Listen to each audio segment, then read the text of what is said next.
welcome to That History, dude. I'm here again with the Ivorids. As I left off in my past video, we were finishing up at the very end with Godred Crovan, who is the beginning of the Crovan Dynasty. We did cover that the Ivorids were relegated to the Isles and the Isle of Man. They had been kicked out of Dublin. They were also raiding into Wales and marrying into Welsh nobility. Now, the story of Godred Crovan, he came to his cousin being Godred, and his cousin's son, Fingal. Godred came to them in the Isle of Man after the failed invasion of England. He supported Harold Sigurdsson in 1066 in the invasion of England at the Battle of Stamford Bridge, which was a complete loss to Norway. Most Vikings died or fled for their lives.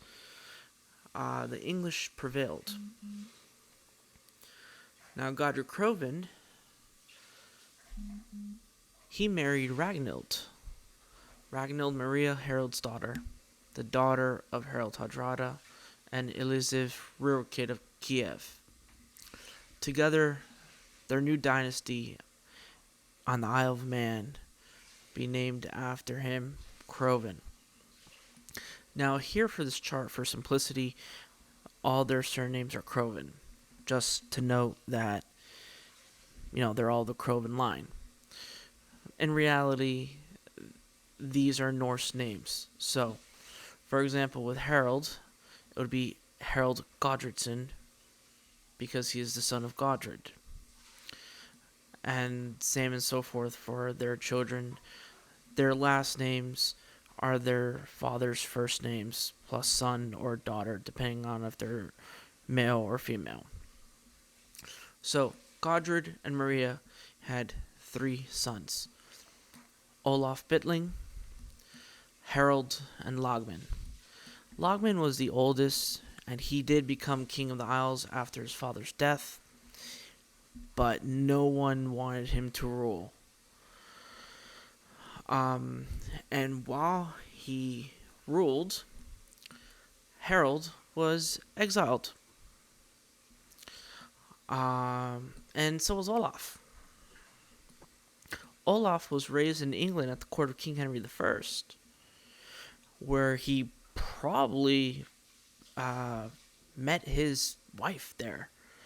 Afric is a daughter of Fergus, Lord of Galloway. She is also the granddaughter of Henry I of England through her maternal side, through an illegitimate child of Henry's.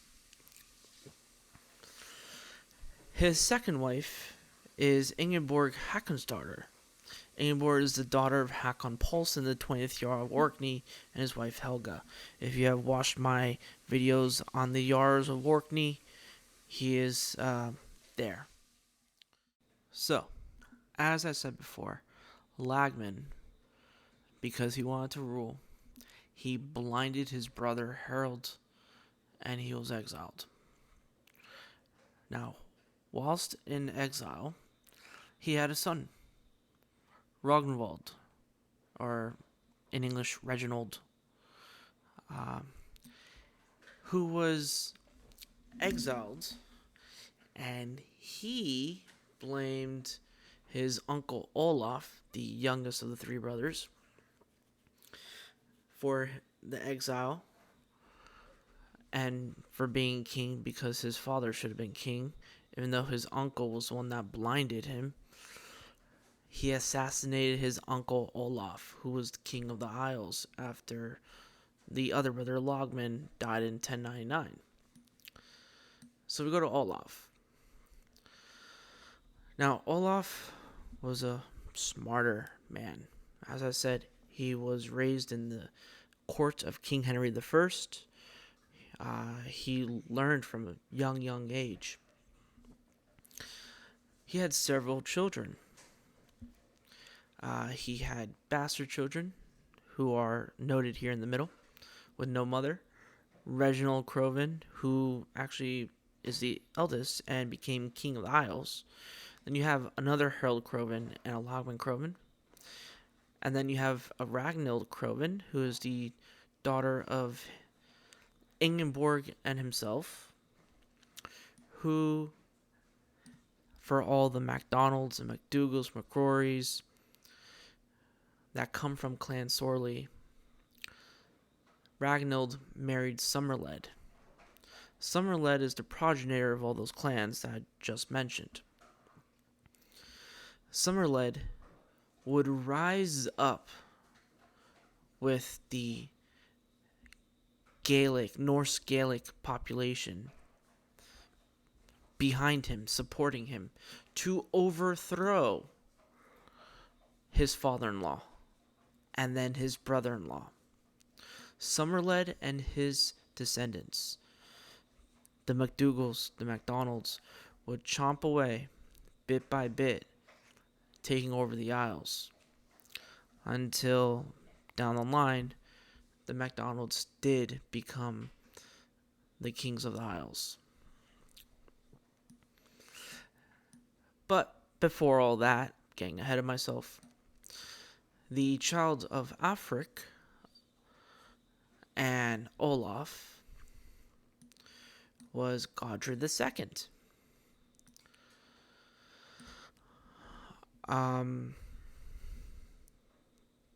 Now, Godred II would become king of the Isles, and he married Fingula Nic Lachlan, or Fingula, daughter of Maleki MacNeil MacLachlan, king of Tyrconnell. Not sure I'm pronouncing that correct, but it is a petty kingdom in Ireland. Their marriage produced many children. We have Africa Crovan, who married John de Courcy. He was a Norman. He was one of the very first Norman invaders into Ireland. Now, he was given the power of an earl, and he had the power of the Earl of Ulster, but he never officially had the title of Earl of Ulster. He gave up trying to consolidate the power, and he actually left Ireland.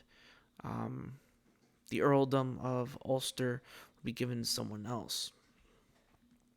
We had an unknown female Crovan who had a son, and who would be Reginald Crovan, Bishop of the Isles. Then we have an Ivar Crovan, a Reginald Crovan, who by this point was only King of Mann and the Isles. This is where the titles become less and less, because they are fighting the descendants of Somerled, the MacDonalds and MacDougals. So for a couple of years, he was just King of Mann. For a couple of years, he was King of Mann in the Isles. It was a back and forth fight. And then we have Olaf II Svarti, Crovan, who is just King of the Mann. So, Reginald married a woman, I will probably butcher this, Said. I'm not sure how to pronounce that in Norse. And Olaf II married a woman, Christina MacTaggart. She is the daughter of Ferchar, the first Earl Ross of the Obalian family. Now, Reginald here, he had a son, Godred Crovan, who was King of the Isles, and married Fingula O'Neill. And their son, Harold Crovan, was King of Mann. Olaf had an illegitimate child, Lloyd Godredson, and he was the first chief of Clan MacLeod. and his descendants would be Clan MacLeod. Now his legitimate children, who would go on to inherit land and man, are Gunny Crovan, who married Thomas of Galloway, and they had descendants going into the House of Galloway. Godred Crovan, Harold Crovan, who was King of Mann, who married Cecilia Hakon's daughter. Cecilia was the daughter of Hakon IV Hakonson, King of Norway, but they had no children. Reginald Crovan, who died about 1249, and then Magnus Crovan, King of Mann. He was the last king with any type of power. He married Maria MacDougall. Now, Maria is the daughter of Eowyn MacDougall, the Lord of Lorne and Argyll. She is also the second great-granddaughter of Somerled. And all the MacDougalls who were chomping away and fighting the Crovans, the MacDonalds who were also fighting the MacDougalls and the Crovans, and all the civil wars and battles between cousins and family members over land. Finally, this marriage is what ended it. Maria's father would basically take over Magnus's land when he died in 1265. Together they did have two children, Africa Crovan and Godred Crovan. Godred Crovan would become King of Mann only in title, because really his grandfather controlled everything, had all the power, and was King of the Isles. And would be King of the Isles all the way up until Norway ceded the Hebrides and Orkney over to Scotland, and they became part of the Kingdom of Scotland. So that is the end of the Crovan Dynasty. I do have here a quick map for all those who are wondering about the important events and where they happened. So the Ivards their kingdom was Kingdom of Dublin, Man, and the Isles, and that is the area around Dublin, the Isle of Man, and all the Western Hebrides. That was the land that encompassed their kingdom. If you like this video and like my content, please like, share, subscribe, tell your friends. I am going to be making more videos on the different clans of the Scottish Highlands. I will be making another video continuing on with Clan MacLeod and following this line, and I will definitely be making more videos on Clan Sorley and the descendants of the MacDonalds, MacDougalls, McRorys, and so on. Alright, thank you.